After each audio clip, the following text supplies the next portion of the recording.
A biplane is a vintage-style aircraft with two pairs of wings, sitting one above the other. The top wings are typically raised above the fuselage, with vertical struts bracing them to the bottom wings.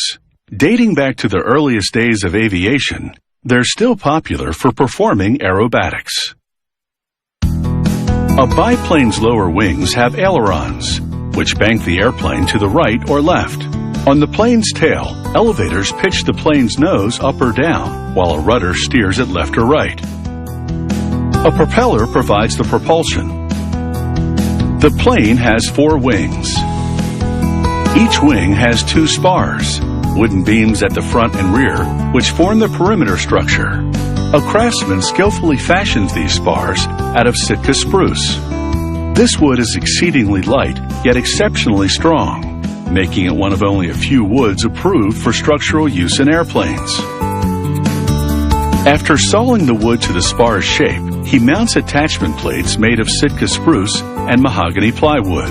These are the end struts, steel vertical bars which will connect the upper and lower wings. He finishes the spar by refining its contour, first with a hand plane, then an electric plane. Using strips of Sitka spruce, he constructs 15 structural ribs for each wing. He begins with long strips, which have been soaking in water for a week to make them pliable. He inserts one end into a curved fixture and leaves the strips to dry. When he removes them a couple of days later, they have a permanent aerodynamic curve. He glues 2 curved strips together to form the perimeter of one rib. In between, he glues short diagonal strips called trusses. He reinforces both sides of each intersection with a rectangular piece called a gusset. An assembler mounts the 15 ribs crosswise on the front and rear wing spars, then installs 3 aluminum tubes called compression ribs. These absorb air load hitting the spars, keeping the wooden ribs from flexing under pressure. The craftsman connects the compression ribs with crisscrossing metal rods. After applying more glue to critical areas, he nails an aluminum trim over the front spar and nose of the ribs. This is called the leading edge. It's the first part of the wing to hit the wind, so it takes the brunt of the air load.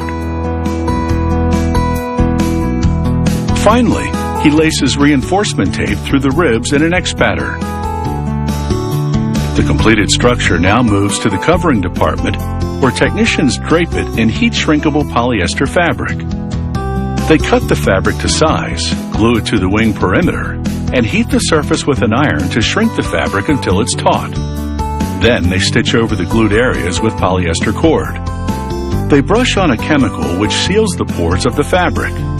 This primes the surface to receive a spray coat of polyurethane paint, which is a special formulation designed for aircraft bodies.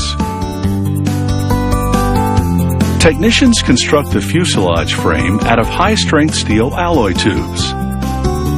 They use an electric torch to slightly melt adjoining pieces so they fuse to each other.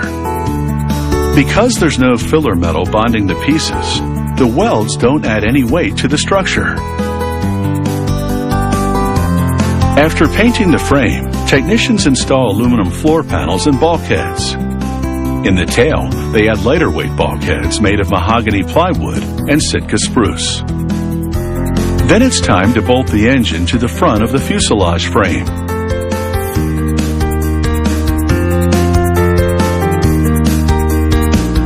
The engine drives a propeller, made of either wood, aluminum, or a composite material. Painted aluminum body panels cover the frame. Technicians install the fuel tank between the front cockpit and the engine. Then they bolt the wings to the fuselage. Vertical steel struts connect and reinforce the 2 levels of wings, bolting to those attachment plates on the wing spars. Next, technicians mount the painted aluminum ailerons. The tail, with its elevators and rudder made of painted fabric over welded steel, and then the engine cover. They install a windscreen and instrument panel for each cockpit. The front screen can be replaced with a cockpit cover to keep the pilots warm when flying in cold weather.